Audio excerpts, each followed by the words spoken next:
It's Barca Reacts, and today we'll be talking about Barcelona's huge game in the Champions League against Paris Saint-Germain. So the first thing we definitely got to talk about is Kylian Mbappe and Ousmane Dembele. These two are the two danger men on the flanks of Paris Saint-Germain, both French, both speedy, both very, very, very dangerous attackers. We've seen Dembele cook for us, you know what I'm saying, for a couple of years, you know.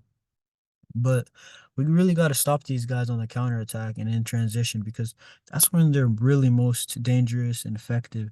You know, if we can hold possession of the ball and also at times, because sometimes they will break away, we just need our defenders to individually be good. And that's what I think we're good at. I don't really think our structure is crazy good when it comes to defense, but we got some good individual defenders, and Kylian Mbappe, he didn't score against Bayern last year in the one game he played. We got to replicate that. We got to take our chances, hold possession when we can, and when we have to defend, let's defend. Because these guys are two top players. Moving on, the two guys who's got to be focused and Xavi shouldn't really switch up is Jules Koundé. Jules Koundé is in some great form, but we need this guy to step it up one notch because Kylian Mbappe is a different type of level. You know what I'm saying? Jules Koundé, he's been really good at right back. I feel like he can do a job against Mbappe when he's out wide, but when he drifts in, that's when Araujo, it's his job to take it. I don't think we should switch Araujo to the right back because then we're adjusting to them and we're not playing to our strengths. Let's play to our strengths rather than that play to them, you know. When we play to the opponent, we're losing to Real Madrid twice the last time, even though the first time was unlucky. But I don't think we should really adjust to the opponents that much. Maybe in-game adjustments, but not really from the start, because then they can adjust it, and Xavi sometimes is late to adjust it. So I'd rather have Araujo at center back, right center back, and Koundé at right back to nullify Mbappe.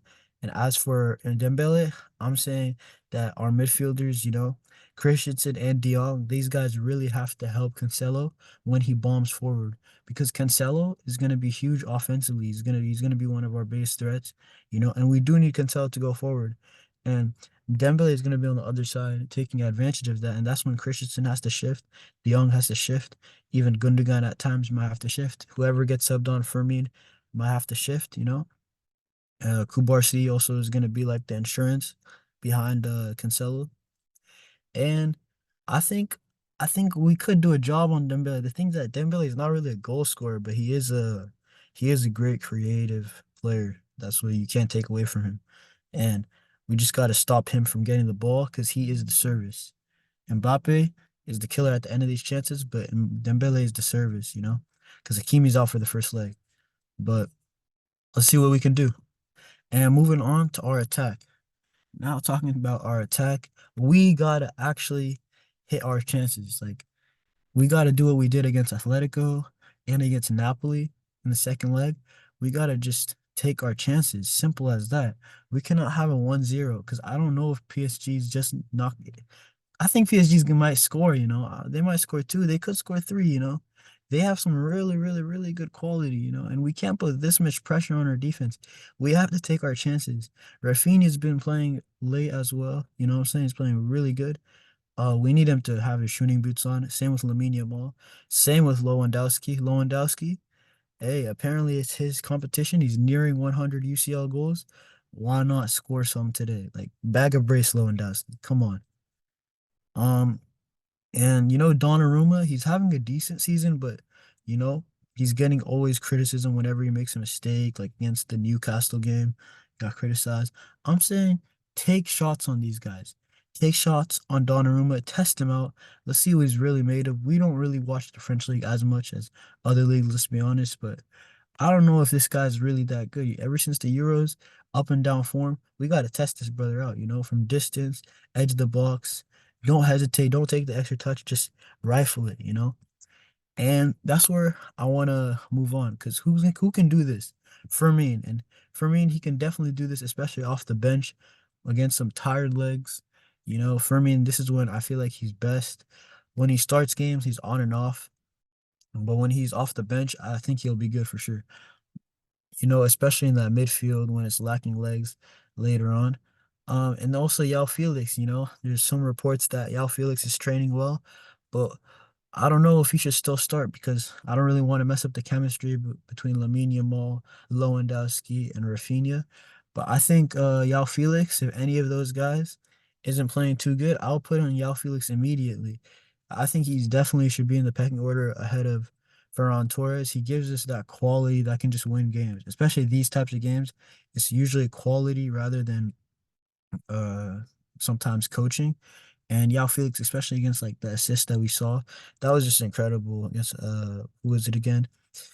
In our last game, that was incredible. And I think Yao Felix, he can be a difference maker. Maybe not in this leg, but I can see it more so in the second leg. But I would still give him at least 25 minutes tomorrow.